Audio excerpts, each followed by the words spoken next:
行きますよブチャラティ。どちらが先に相手に拳を叩き込むかの勝負だ。そ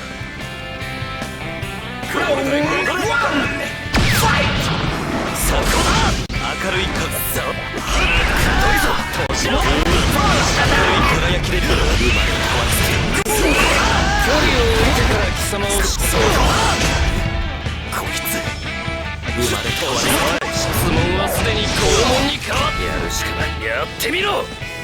なんだ年のジッパー年のもうお前にはどうすることもできない。少し無駄なんだ。そこだ。無駄だ。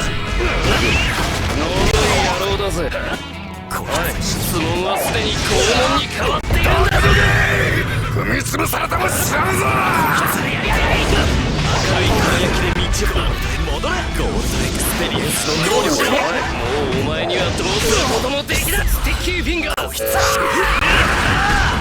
あなた覚悟してきてる人ですよね。甘く見ている。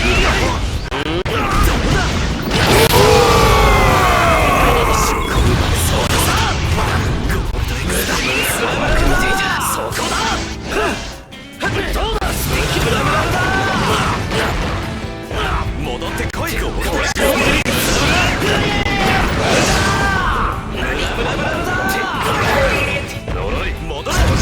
質問はすでに拷問に変わっているんだぜ。少し離れよ。無駄なんだ。質問はすでに拷問に変わっているんだぜ。これでいい。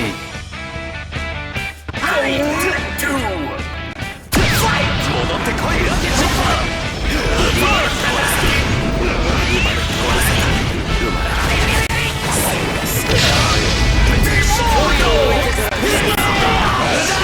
ゴールドエクスペリエンスの能力。甘く見ていた。くどいぞ。年の攻撃のシュッ。明るい攻撃。もうお前にはどうすることもできない。そこだ。攻撃のだ。同じことを言う。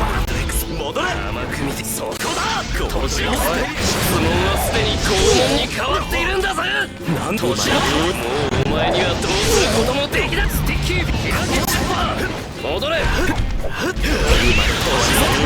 うお前にはどうすることもできない。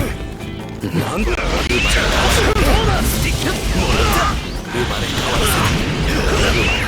少し離れよ。命までは明るい輝きで道を照らしている。開けジッパー。読んでいたぜ。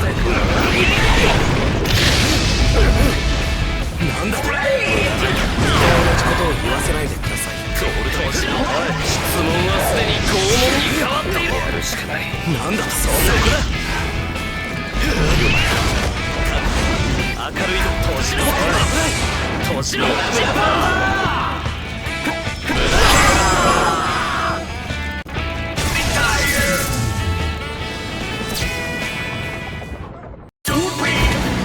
お前の能力やはり侮れないな。